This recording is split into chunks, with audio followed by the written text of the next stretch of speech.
Buenas tardes, soy Flor Cordero Portillo, licenciada en Enfermería, estudiante de la especialidad en Enfermería Neonatal de la Universidad Autónoma del Estado de Hidalgo. El día de hoy les voy a hablar acerca de hipertensión arterial en el embarazo. La vamos a clasificar en 4, que sería la hipertensión arterial gestacional, que antes se llamaba hipertensión inducida por el embarazo, y que si el síndrome de preeclampsia no se desarrolla o la hipertensión se resuelve a las 12 semanas del posparto, se adoptará el nombre de hipertensión transitoria. También tenemos al síndrome de preeclampsia y eclampsia, el síndrome de preeclampsia superpuesto a la hipertensión crónica y la hipertensión crónica. Los factores de riesgo que tenemos para desarrollar problemas de presión arterial durante el embarazo son la edad materna, la paridad, la raza, la historia familiar, el embarazo múltiple, obesidad, presencia de comorbilidades como diabetes mellitus, hipertensión arterial crónica, insuficiencia renal crónica, trastornos inmunológicos y algunos otros.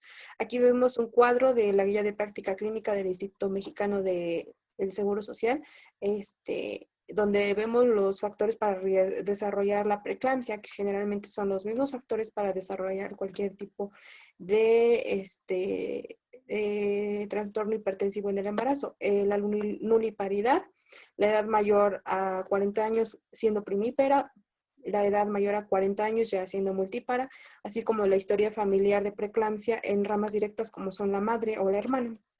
Antecedentes de preeclampsia en un embarazo previo, embarazo múltiple, periodo intergenésico mayor a 10 años, la primiparidad, el índice de masa corporal mayor a 30 kilogramos por metro cuadrado, enfermedades preexistentes como nefropatías, hipertensión y la diabetes, enfermedades autoinmunes como lo son el lupus eritematoso sistémico, historia familiar o inicio temprano de una enfermedad cardiovascular, la diabetes pregestacional y desarrollar cifras de TA mayores a 130 en la sistólica antes de las 20 semanas de gestación o la diastólica mayor a 80 antes de las 20 semanas de gestación. Aquí tenemos la clasificación de la guía de práctica clínica, donde nos menciona que puede ser una hipertensión preexistente, con condición comórbida o con evidencia de preeclampsia. Puede ser una hipertensión gestacional con condición comórbida, o bien ya se clasifica en la preeclampsia y ya puede ser preeclampsia con datos de severidad y posteriormente ya sería eclampsia. El diagnóstico en general se va a desarrollar cuando tengamos a una mujer con presión arterial medida en forma correcta mayor a 140 en el índice sistólico y en el índice diastólico superior a 90 milímetros de mercurio. La hipertensión gestacional nos va a aparecer por primera vez, bueno, se va a determinar que es una hipertensión gestacional porque aparecen cifras elevadas de tensión arterial por primera vez durante el embarazo. No hay proteinuria y generalmente la TA va a regresar a su normalidad antes de las 12 semanas después del parto. El diagnóstico final solamente sería después del parto. Puede haber otros signos agregados como lo es la molestia epigástrica y la trombocitopenia. Estos son los criterios mínimos y los criterios mayores para la certeza de preeclampsia. Recordemos que la preeclampsia se va a determinar cuando haya presencia de proteinuria, que ese es un marcador muy objetivo que nos indica que hay una fuga endotelial sistémica. Aquí vemos un cuadro de indicaciones de gravedad de trastornos hipertensivos gestacionales. La etiología de la preeclampsia. Se sugiere que esta surge a partir de una implantación placentaria con invasión trofoblástica anormal de los vasos uterinos. Y esto nos va a reflejar en una tolerancia inmunitaria mal adaptada entre los tejidos maternos, placentarios y fetales. También nos sugiere que hay una mala adaptación de la madre a los cambios cardiovasculares o inflamatorios que se dan durante un embarazo en forma habitual. Factores genéticos, incluidos los genes predisponentes heredados e influencias epigénicas.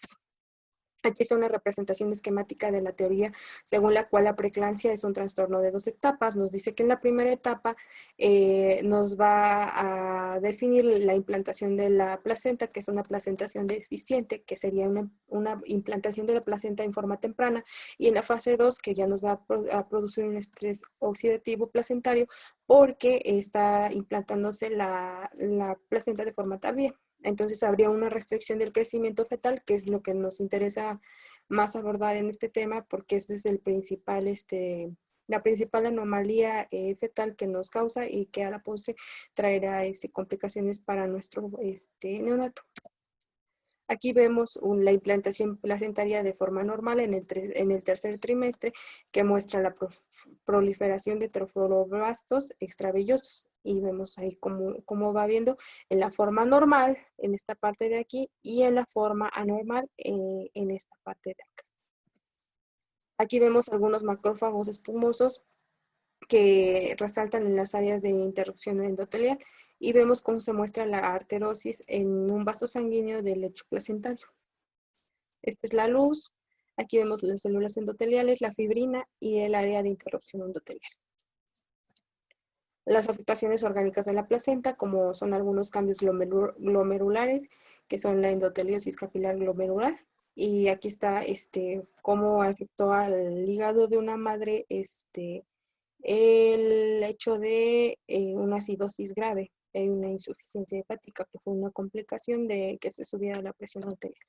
El tratamiento de la preeclampsia pues va a ser de forma individualizado, con un plan de activación física, según la guía de práctica clínica que tenemos en México, en la cual se basa el tratamiento de la hipertensión arterial en el embarazo.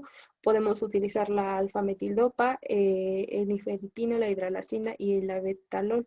Estas son las dosis que se recomiendan y estas son las dosis máximas para no caer en un efecto de teratogénesis. Aquí están algunos comentarios, por ejemplo, la alfa-metildopa no tiene evidencia suficiente sobre el soporte en el aumento de la dosis máxima y bueno, la FDA nos los clasifica en la categoría C. Algunas condiciones adversas y complicaciones severas de la preeclampsia, pues aquí nos determina los órganos o sistemas afectados y las condiciones adversas que pudieran surgir. Por ejemplo, la presión sanguínea. Dice que la presión sanguínea pues se va a elevar, va a ser pues ese es realmente el origen de nuestro programa. La escala de Glasgow se puede ver alterada con dolor de cabeza y algunos síntomas visuales como son los fósforos. Las complicaciones, pues podemos complicarnos a una eclampsia, a una ceguera y Glasgow menor a 13. Y bueno, es todo esto del lado de acá, cuando ya esté complicado, nos va a indicar que se tiene que interrumpir el embarazo mediante ya sea el parto o la cesárea. La eclampsia. Ya en la eclampsia van a aparecer convulsiones que son no atribuibles a ninguna otra causa. Aquí ya vamos a ver que hay hiperreflexia, cefalea, alteraciones visuales, puede haber enfermedad cerebrovascular, edema pulmonar, y va a haber, bueno, hay mucho riesgo de que haya una placenta previa. Entonces, esto también puede aparecer hasta el 10º día del posparto, no únicamente cuando esté embarazada la mujer. Aquí vemos el edema que es muy común verlo en los trastornos hipertensivos, básicamente en la eclampsia. Vemos que en la figura A está el edema muy presente y en la figura B es cuando ya, ya nació el bebé y son 3 días después de que nació el bebé. Aquí vemos un efecto muy importante que tiene una convulsión eclámptica durante el parto. Nuestro feto va a hacer una bradicardia.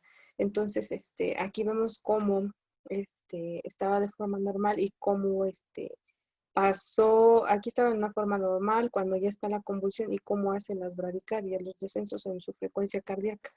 Se recupera a partir de, 5 minutos después de que fue la convulsión. Los tratamientos básicos de la eclampsia se basan en el manejo de sulfato de magnesio para el control de las crisis convulsivas, la administración de los antihipertensivos, evitar los diuréticos, a menos de que haya edema pulmonar, y o también, pues obviamente, el nacimiento del feto para lograr la curación, ¿no? Porque realmente lo que está produciendo el problema es el feto, bueno, el embarazo en sí. La inducción del parto, pues la vamos a tener posterior a las 37 semanas, obviamente va a tener mejores resultados perinatales y maternos. generalmente va a ser, se incrementa mucho el índice de nacimientos por cesárea. Se recomienda que las mujeres con hipertensión crónica y embarazo bien controlados, el nacimiento sea considerado entre la semana 38, 39 y favoreciendo la vía vaginal. La preeclampsia superpuesta a hipertensión crónica, esto es cuando ya la mamá ya se considera, bueno, puede haber dos situaciones, en la que ya sepa que es hipertensa y la otra es en la que nada más por primera vez se está dando cuenta que es hipertensa. Sin embargo, la segunda nos va a generar muchísimos problemas. La primera, pues ya sabemos que hay una proteinuria de inicio reciente mayor a 300 miligramos en 24 horas en mujeres hipertensas. Pero sin proteinuria antes de la semana 20. Y vamos a ver que hay un aumento súbito de proteinuria o presión arterial o recuento de placentas en mujeres con hipertensión y proteinuria antes de las 20 semanas de gestación. La hipertensión crónica pues, nos sugiere una TA mayor a 140/90 antes del embarazo o diagnosticada hasta las 20 semanas de gestación, es decir, que puede ser a la semana 15 y todavía todavía se considera que es una hipertensión crónica. La hipertensión diagnosticada después de las 20 semanas, pues ya vamos a ver, y persistente 12 semanas después del parto, pues ya vamos a ver que esa es una hipertensión crónica y que no le estaba generando propiamente el embarazo. Los criterios de hospitalización, pues vamos a ver que aquella persona que tenga dolor en epigastrio, dolor de hipocondrio derecho, náusea y vómito, pues vamos a medir la presión y vamos a ver, estando embarazada, tensión arterial y estos signos, entonces vamos a meditar una hospitalización de manera urgente para monitorizar a la madre y al feto. El manejo ambulatorio, pues a cada visita perinatal se deben de evaluar algunas complicaciones propias de la hipertensión crónica o de la presión arterial elevada durante el embarazo. Lo principal que vamos a vigilar son las proteínas en orina, obviamente la presión arterial y el crecimiento uterino, así como algunos síntomas agregados de preeclampsia. La profilaxis con el ácido acetilsalicílico, pues en pacientes con alto riesgo de desarrollar preeclampsia y se puede manejar. Después de la semana 16, el ácido acetilsalicílico se asocia con el desprendimiento prematuro de la placenta normoinserta. Y antes de las 12 semanas se va a asociar con defectos congénitos de la pared abdominal, como la gastrosquisis. Vemos que, pues en sí el manejo de esta profilaxis va a ser en pacientes que tengan un alto riesgo, a menos de que no tenga el riesgo no esté ni en la edad ni en las condiciones que habíamos mencionado, los factores de riesgo, no se tiene ni por qué usar en la profilaxis. Vamos a valorar al feto de forma constante para valorar el crecimiento. Como ya les había dicho, la hipertensión arterial lo que nos genera es que hay un retraso en el crecimiento fetal. Por lo tanto, tendríamos que realizar pruebas sin estrés, un perfil biofísico y evaluación constante del líquido amniótico y la velocimetría Doppler de la arteria umbilical. Esto con el fin de ver que no haya alteraciones en el neonato. Bueno, cuando nazca.